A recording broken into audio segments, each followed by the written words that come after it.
Hello students, welcome back to your economics class. Today we are again doing the story of village Palampur, the first chapter. I have a scenario here which is also there in your textbooks. You can open it up in your textbooks to page number 11. We are going to look at three farmers.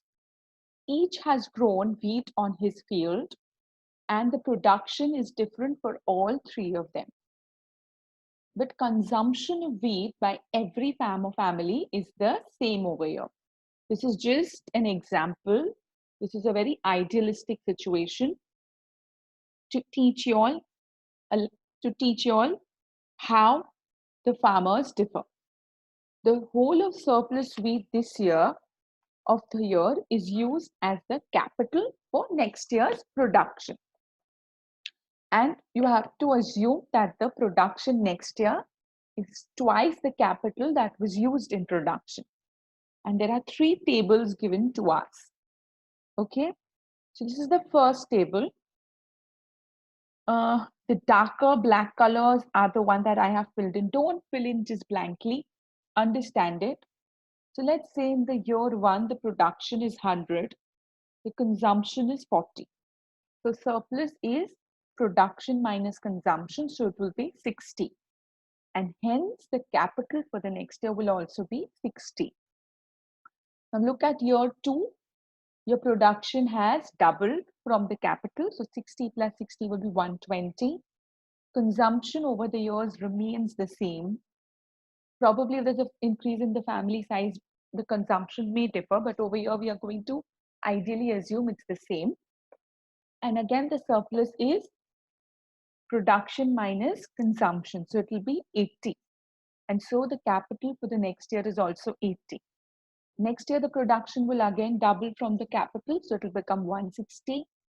Consumption remains the same, and so surplus is 120, which will be the capital for next year. Can you tell me what would be the production year 4? 240, yes. So as you can see over here, what do you observe? That this farmer has quite a lot of surplus and he's making a lot of savings. That means now he can invest in other things. He can invest in better tools. He can invest in other non-farming activities.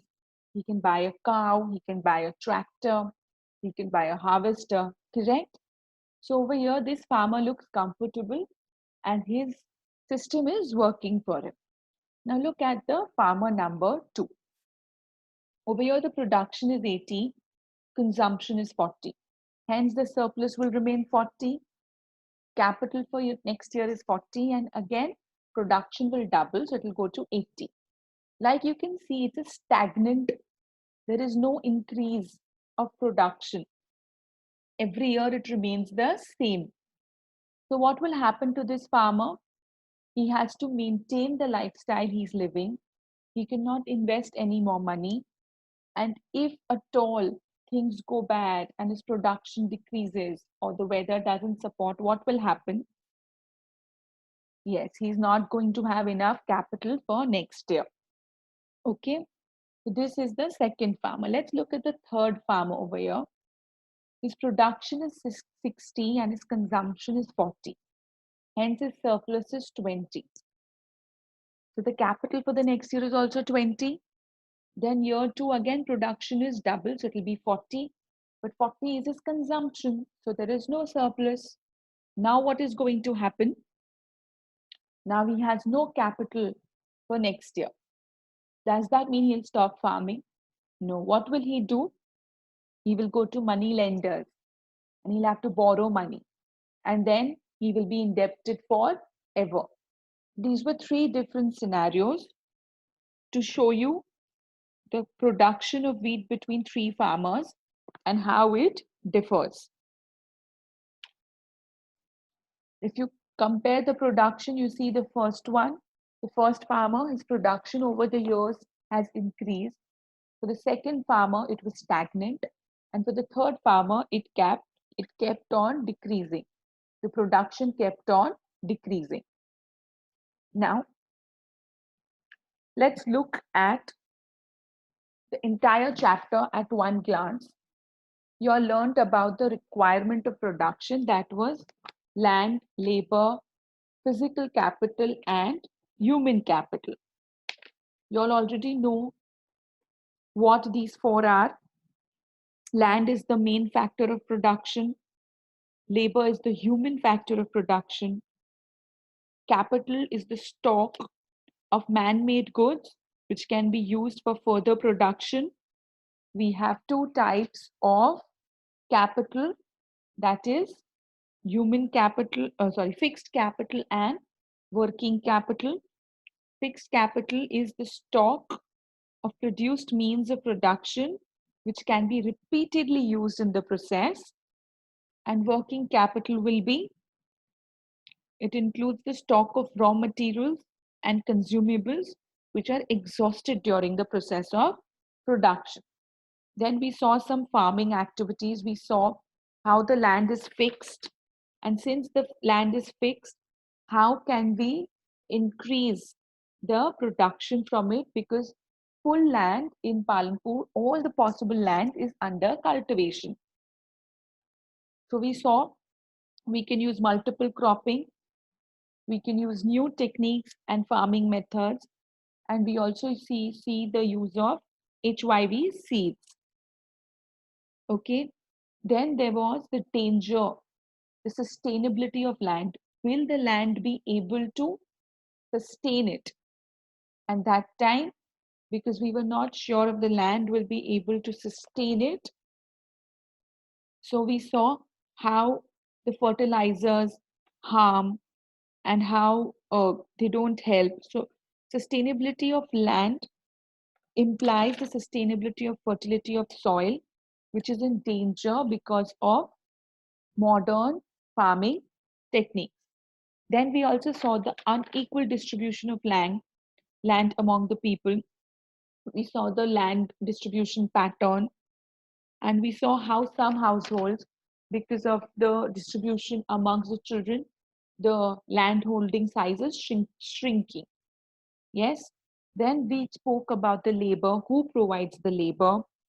We saw that most of the landless farmers, or the ones who have small plots of land, they have to work. And because there is lots of people who are ready to provide labor, so the labor is generally hired at a lower wage. Then we spoke about the capital, how if they want to use the modern techniques, they will require more capital. And how will they get this capital? Either by saving or by borrowing. Then all the surplus production is generally sold, and it helps in creating a capital for the next year. Then we saw some non-farming activities. We saw animal husbandry, we saw small scale production, we saw shopkeeping, we saw transportation, we saw dairy. And you also how all these adds to the income of the farmer. We even saw some examples. So basically, Palampur is a small hypothetical village having around 450 families. The nearest town of the village, nearest town to the village is Shapur. Then you saw the aim of production is to produce goods and services that are wanted by people. You saw factors of production, land, labor, physical capital, and human capital. We saw that farming is the main activity in Palampur, and most people are dependent on farming for their livelihood. Then you have seen the non-farming activities like dairy, small scale manufacturing, transport, which are carried out but on a very limited scale. Okay, so with this is a short summary. Now, what I want you all to do is these questions. Okay, don't write all the answers down in your notebooks. Only the answers that are not on your screen you have to write in your notebooks. First question, which is the main activity in Palampur? It's farming. What is the aim of production? To produce what we want. What is the standard unit of measuring land? hectare. How can one grow more from the same land? Multiple cropping. Enlist the kharif crops in Palampur, jawar and bajra. What are jawar and bajra used for? Cattle feed. When do the farmers grow potato? October and December. Now this question, mention the crop grown in winter in Palampur. This question will require you to open the textbook, go through the chapter and find the answer. State the main reason that enables farmers to grow 3 different crops in a year in Palampur, the well-developed system of irrigation. Give an example of fixed capital. Fixed capital will be raw material. Give an example of working capital. Working capital will be money. When you say raw material, you should mention fixed capital won't be raw material. An example of fixed capital will be the machinery that's used. Okay. How is production organized? By combining factors of production. In which state of India is consumption of fertilizers maximum? This again, you will look in your textbook, you will read the chapter and find the answer. So in fixed capital, in example, you will write machine. Okay, 14. Who provides capital to the small farmers at high interest? Money lenders. Which farmers are likely to borrow the most and why? Well, you're going to find the answer in your textbook and write it down.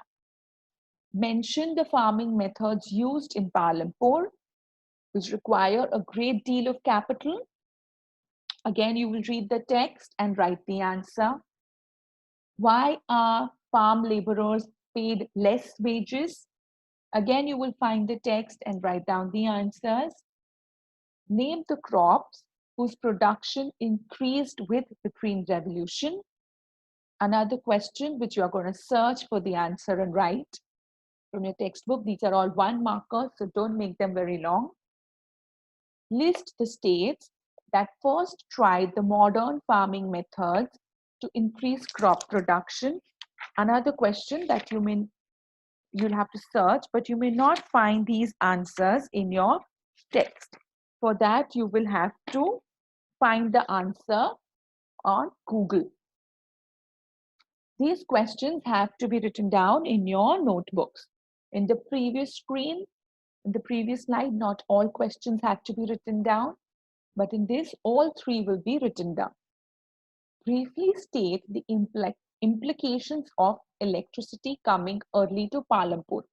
The 3-mark question, so you write the answer in 80 words, and you are going to include the points, that is, transform the system of irrigation, Persian wheel replaces tube wells, and government and private tube wells. You can add more points, write it in point form in complete sentences. Next one, explain multiple cropping, state its advantage, and how has cropping trend changed in the last 15 to 20 years.